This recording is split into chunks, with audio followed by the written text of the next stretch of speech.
நடிகர் சிவகார்த்திகேயன் தனது குடும்பத்துடன் திருச்செந்தூர் சுப்பிரமணிய சுவாமி கோவிலில் சாமி தரிசனம் செய்துள்ளார். தொடர்ந்து செய்தியாளர்களை சந்தித்த சிவகார்த்திகேயன் சினிமாவிற்கு வந்து 14 வருடங்கள் நிறைவடைந்ததையொட்டி சாமி தரிசனம் செய்ததாக தெரிவித்துள்ளார்.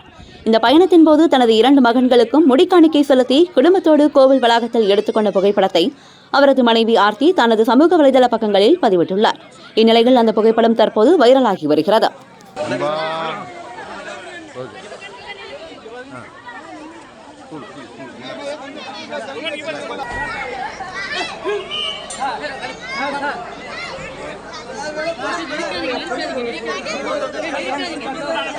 நன்றி உங்கள் எல்லாருக்கும். முதல்ல 14 ஆண்டுகள் நிறைவுன்றது எல்லாரும் செலிப்ரேட் பண்ணுறாங்க. பட் ஒவ்வொரு வருஷம் கூடும் பொழுதும் பொறுப்பு தான் அதிகமாகிட்டு இருக்கு. இன்னும் நல்லா பண்ணணும்னு தோணிகிட்டே இருக்கு. எல்லார் அன்புக்கும் ரொம்ப ரொம்ப நன்றி.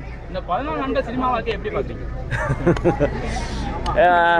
நிறைய கொடுத்துருக்கு. நான் இதில் நிறைய கஷ்டங்கள் போராட்டங்கள் இருக்கும். பட் அதை தாண்டி மக்கள் கொடுத்த அன்பு மட்டும்தான். நான் அதை மட்டும் தான் பார்க்கணுன்னு நினைக்கிறேன். அதுக்காக இன்னும் உழைக்கணும்னு தோணிக்கிட்டே இருக்கு. ரொம்ப நன்றி, ரொம்ப நன்றி.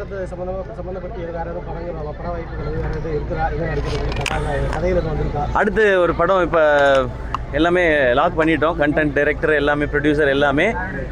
சீக்கிரத்தில் அதுக்கான அறிவிப்பு வரும்னு. அது எல்லாரும் என்கிட்ட இருந்து என்ன மாதிரியான படம் வேணும்னு எதிர்பார்க்குறாங்களோ அந்த மாதிரியான படமாக நிச்சயமாக இருக்கும். எல்லாருக்கும் பிடிக்கிற மாதிரி, குழந்தைங்கள்லேருந்து பெரியவங்க வரைக்கும் ரசிக்கிற மாதிரி படமாக நிச்சயமாக இருக்கும்.